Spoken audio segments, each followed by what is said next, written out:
What is going on there, YouTube friends? Well, today is part 4 of the 30-day interval updates. So this is a 120-day update. Let's jump right in it. Let's start things off with the Stratus. It's a Taniochromis Stratus. This dude, from day one, really has been amazing, but he's getting huge. He's very relaxed, big eater, and a stunning fish. So here he is today, just minding his own. And then I'll show you 120 days ago, 90 days ago, 60 days ago, 30 days ago. Amazing.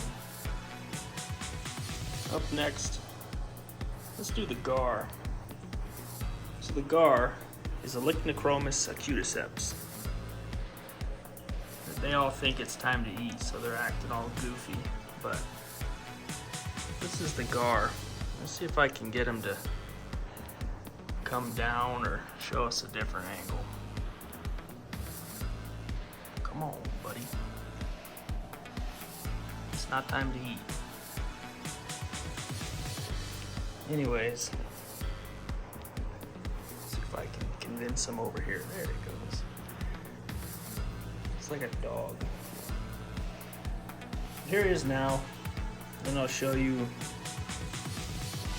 120 days ago,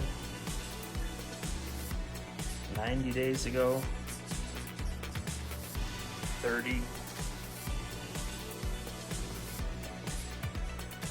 Quite a big change. Alright, next up, let's do this big dog right here. This is the Fusco Stratus. They're commonly referred to as a sand diver, because they will actually dive bomb into the sand for safety, or sometimes I think they just do it for fun, but it's quite the thing to see.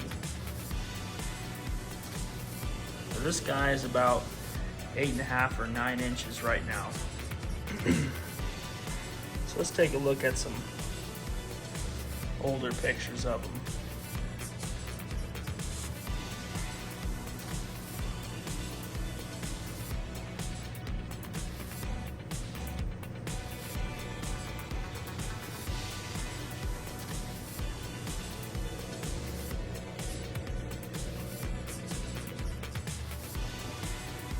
Let's check out the Apocaliceps. The Apocaliceps is a created fish, as I've said before, from Ron cichlids. They kind of created this fish. It is 1 part Malawi hawk, the Aristochromys christii, mixed with a Taniochromis maculaceps, so hence the name Apocaliceps. This fish has had some major gains, especially recently. But all the pictures I show you, I'll try to do 120 days ago, 90 days ago, 60 days ago, 30 days ago, and so on. Let's check them out.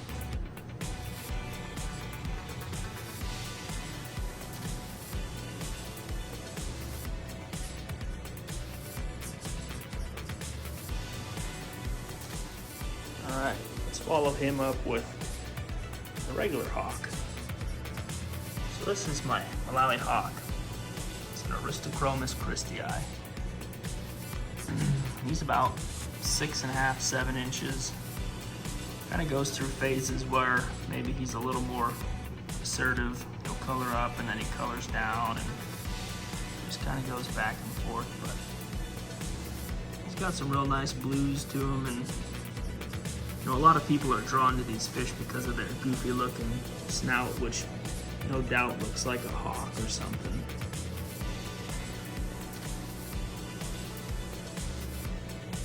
Let's check them out before.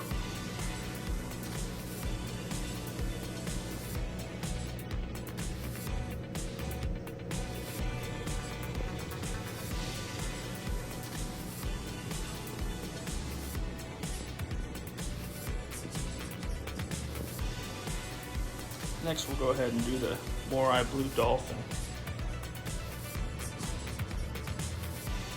These fish are really awesome. Just such nice deep blues and kind of neon colors, and you know, they get those white lips kind of like the white lip Madoka, and that big nuchal hump like a dolphin. This guy's about 6 inches right now. Let's look at what he looked like before.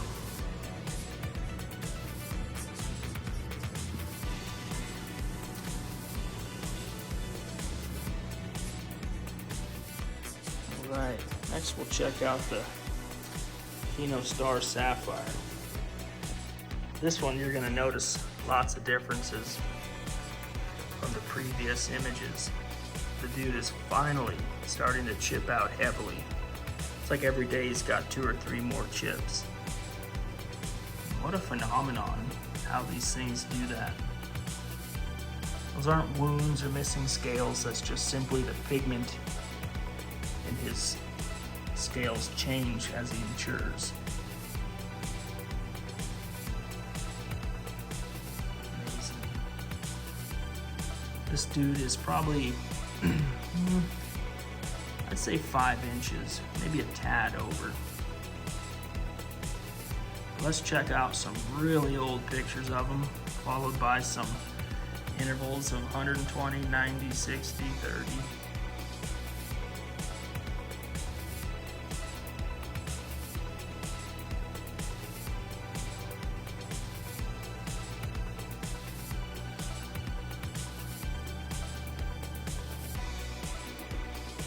Let's take a closer look at the trout. It's the Taniochromis Aurelius. And though mine has grown a ton, I don't think he's changed a lot as far as his color. I mean, he's got some egg spots. His fins are definitely starting to elongate, but man, it just doesn't have a hint of color. And I assume it's a him. I bought it as a guaranteed male from Ron's Cichlids, and they're super accurate with their sexing, so we'll just patiently wait for him. Here's some older pictures.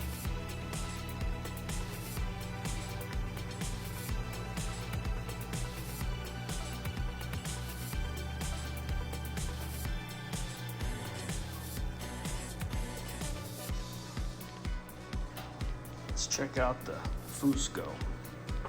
So the Fusco is part of the Taniochromis genus. He is Taniochromis fuscotaneatus. Fusco. This guy, he's nearing the biggest in the tank. Him and the Stratus are very close to the same size. Though the Stratus is calmer, so he's tank boss, this Fusco is. But he has definitely had the largest gains. I think anything in the Taniochromis family just eats like a savage. This guy's no exception to that. So let's check out some older pictures from 120 days ago, gradually up till a month ago.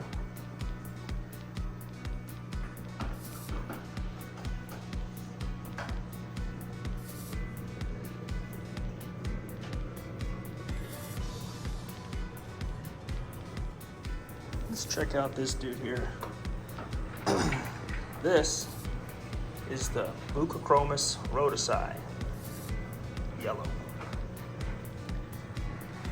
These fish grow like weeds too. When I got him, I was a little nervous because he was so small, but in no time flat, he's packed on tons of size, holds his own. Fusco's out there reminding everybody that he's the boss. They know. But he's finally starting to get that yellow underbelly. Sometimes his gill plate turns real blue. This is a relatively recent acquisition, so let's see what kind of older pictures we got of it.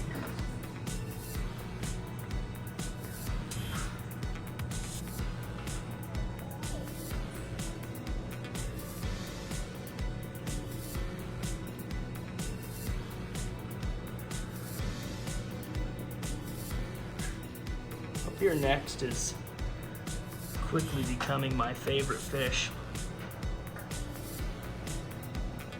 Yep, this guy. That is a Taniochromis holotania. What a remarkable fish.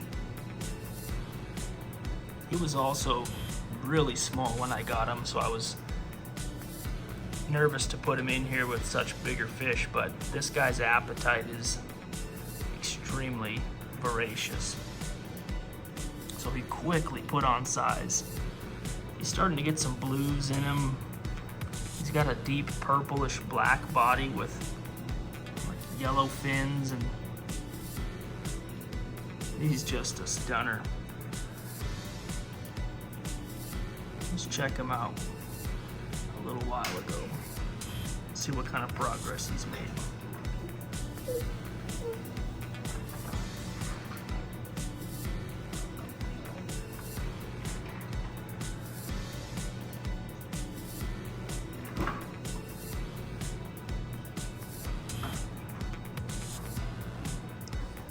Last but not least, let's not forget the wild-caught Taniochromis nigervener. Definitely coming into his own. Each day he seems to get a little more color, a little more comfortable. This guy eats like a starved person.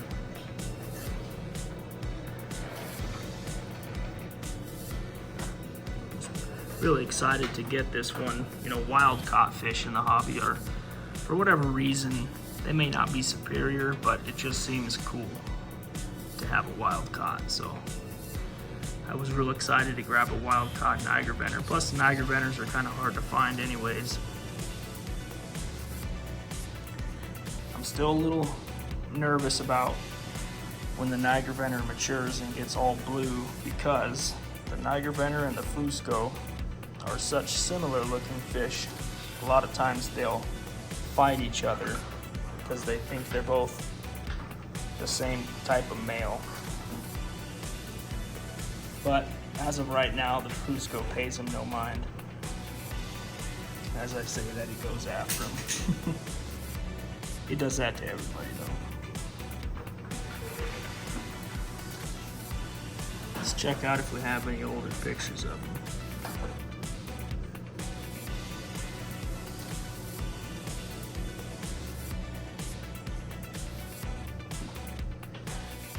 So that wraps it up. That's the part 4, 120-day update. These fish are thriving. Everybody gets along. They're growing nicely, eating very well, keeping their diet a little bit swapped up. But I think it's very important to make sure that, you know, you feed your fish the most premium food you can. You know, nobody thinks that this is an inexpensive hobby, right? We all understand that. So knowing how expensive this hobby is, we've all got a lot of money wrapped up into our tanks, the stands, the equipment. Then obviously each individual fish, they're not cheap. So feed them good food. makes a difference.